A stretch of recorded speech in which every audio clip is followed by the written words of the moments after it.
Hi అండి, నేను మీ అశోక్. అందరూ ఎలా ఉన్నారు? ఇప్పుడు మనం తిరుపతిలోని అలిపిరి నుండి తిరుమల కాలినడక మార్గం దాని విశేషాల గురించి తెలుసుకుందాం. అలిపిరి తిరుపతి నగరంలో ఉంది. ఇక్కడి నుండి తిరుమలకు కాలిబాట 2 ఘాటు రోడ్లు మొదలవుతాయి. అలిపిరి సముద్ర మట్టానికి 200 మీటర్ల ఎత్తులో ఉంది. పూర్వం అలిపిరిని అడిపులి అని పిలిచేవారు. అడి అంటే పాదం, పుళ అంటే చింత చెట్టు. పూర్వం పెద్ద చింత చెట్టు ఉన్నందున ఇది అలిపిరిగా పిలువబడుతుంది. ఈ చెట్టు కిందే తిరుమల నంబి రామానుజునికి రామాయణ రహస్యాలను ఉపదేశించాడని ఇతిహాసాలు చెబుతున్నాయి. మధ్యాహ్నపు వేళలో రామానుజునికి పాఠం చెప్పడంలో నిమగ్నమై ఉన్నప్పుడు పరమాత్ముని పూజలకు వేళ అయినప్పుడు నంబి తపనని తీర్చే స్వామి పాదాలు ప్రత్యక్షమయ్యాయట. ఇంకో ఇతిహాసం ప్రకారం కురువతి నంబి వెంకటేశ్వరుని నైవేద్యం కోసం మట్టి కొండలు తయారు చేస్తూ ఇక్కడ నివసించాడు. మట్టితో పుష్పాలు చేస్తూ వాటిని భాగవత్పాదులకు అర్పణ చేసేవాడు. నంబి కులాల చక్రం, మట్టి ముద్ర, కులాల సమ్మెటలు శిలాఫలకాలుగా 2వ గాలిగోపురం మెట్ల ప్రక్కనే ఉన్నాయి. సాష్టాంగ నమస్కారం రూపంలో శిల్పం ఉంటుంది. 1830లో ఈ ప్రాంతాన్ని సందర్శించిన యాత్రికుడు, యాత్ర చరిత్రకారుడు ఏనుగుల వీరస్వామయ్య అప్పట్లో ఈ ప్రాంతం ఎలా ఉండేదో వ్రాశారు. గాలిగోపురం వరకు ఎక్కడం దిగడం బహుప్రయాస అని వ్రాసుకున్నారు. అక్కడ నుండి కొంత భూమి సమంగా ఉండేదని, మళ్ళీ ఎక్కి దిగాల్సిన ప్రాంతాలున్నా ఆపై ప్రయాణం అంత ప్రయాసగా ఉండేది కాదన్నారు. దారిలో నిలిచేందుకు జలవసతి గల మండపాలు చాలా ఉండేవి. గాలిగోపురం వద్ద ఒక బైరాగి శ్రీరామ విగ్రహాన్ని పూజిస్తూ యాత్రికులకు మజ్జిగ వంటివి ఇచ్చి ఆదరించేవాడని వ్రాశారు. అలిపిరి అంటే మొదటి మెట్టు అని ఒక అర్థం. ఇక్కడ వెంకటేశ్వరుని జయ విజయముల విగ్రహములు ఉన్నాయి. 1990వ దశకం వరకు ఇక్కడ స్వామివారి పాదాలు మాత్రమే ఉండేవి. స్వామి కొండపైకి ఎక్కినప్పుడు మొదటి అడుగు ఇక్కడ పెట్టారని ఒక ప్రతీతి. ఇక్కడ పాదాల మండపంలో స్వామివారు కొండకు ఎక్కేటప్పుడు పాదరక్షములతో వెళ్ళకూడదని, తన పాదరక్షములు ఇక్కడ వదిలి వెళ్ళారని అంటారు. నేటికి ఇక్కడ స్వామివారి పాదరక్షకులని చెప్పబడే తోలు చెప్పులు, వాటికి నకళ్ళు అని చెప్పబడే ఇత్తడి చెప్పులు ఉన్నాయి. ప్రాచీన కాలంలో అలిపిరి నుండి సామాన్య ప్రజలకు కొండ ఎక్కడానికి గుర్తుగా అలిపిరిలో మానవాకృత బాట గుర్తులు ఏర్పాటు చేశారు. ఆ గుర్తులు ఇప్పటికీ కనిపిస్తాయి. ఇక్కడ అలిపిరిలో పాదాల మండపం కనిపిస్తుంది. రామానుజుని కాలం నుండి అలిపిరి కాలిబాట ప్రాచుర్యంలోకి వచ్చింది. అలిపిరి పూర్వం రవాణా సౌకర్యాలు అంతగా అభివృద్ధి చెందని కాలంలో తిరుమల పైకి వెళ్ళడానికి కేవలం ప్రస్తుతం ఉన్న మెట్ల దారే శరణ్యం. సుదూర ప్రాంతాల నుండి తిరుమలకు వచ్చే భక్తులు అలిపిరి వద్దకు వచ్చి అక్కడ ఉన్న సత్రాలలో కొద్దిసేపు సేదదీరేవారు. అక్కడి నుండి మెట్ల దారి గుండా నడిచి వెళ్ళేవారు. నడవలేని వారికి డోలీలు ఉండేవి.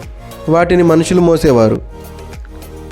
అప్పుడప్పుడే తయారైన మట్టి రోడ్డు ద్వారా ఎద్దుల బండ్ల మీద కూడా భక్తులు పైకి వెళ్ళేవారు. అలా ఎద్దుల బండ్లను నడిపేవారు తిరుమలలో ఎక్కువగా ఉండేవారు. వారు నివసించిన ప్రాంతం పేరు బండ్ల వీధి. అది ఈనాటికి ఉంది. ఆ విధంగా ఆ రోజుల్లో సదూర ప్రాంతాల నుండి వచ్చే యాత్రికులు ఈ తిరుమల కొండ పాదభాగాన ఆగి అక్కడ ఉన్న వనరులను ఉపయోగించుకుని అలసట తీసుకునేవారు. అందుకే దీనికి అలిపిరి అని పేరు. అలిపిరి అంటే అలసట తీర్చుకునే ప్రాంతం అని అర్థం.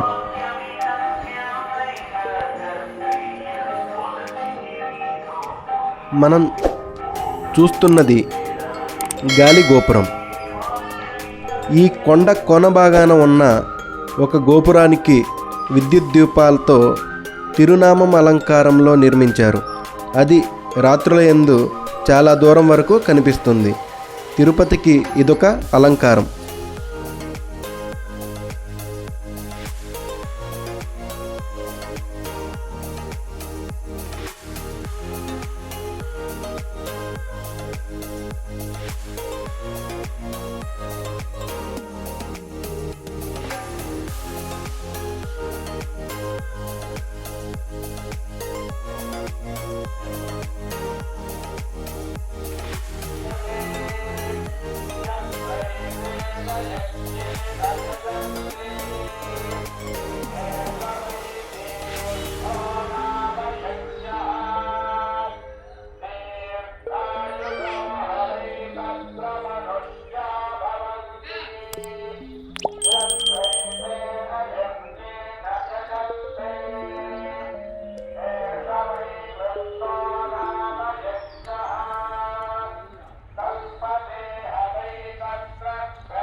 తిరుపతి కొండ మీద ఆ ప్రకృతి సౌందర్యం చూస్తేనే తప్ప మాటల్లో వివరించలేనిది.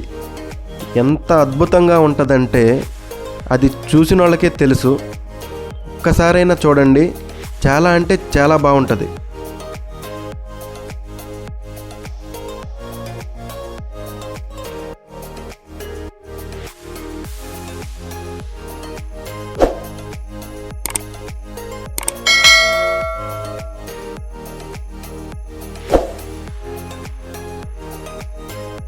మనం ఇప్పుడు మోకాళ్ళ పర్వతం దగ్గరకు చేరుకున్నాం.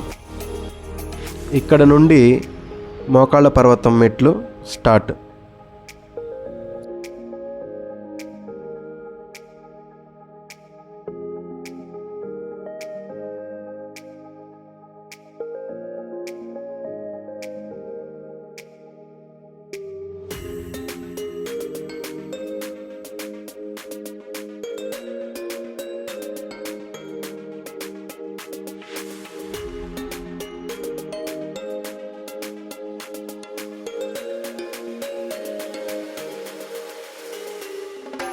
నడక మార్గంలో మనం చివరి మెట్టుకు చేరుకున్నాం.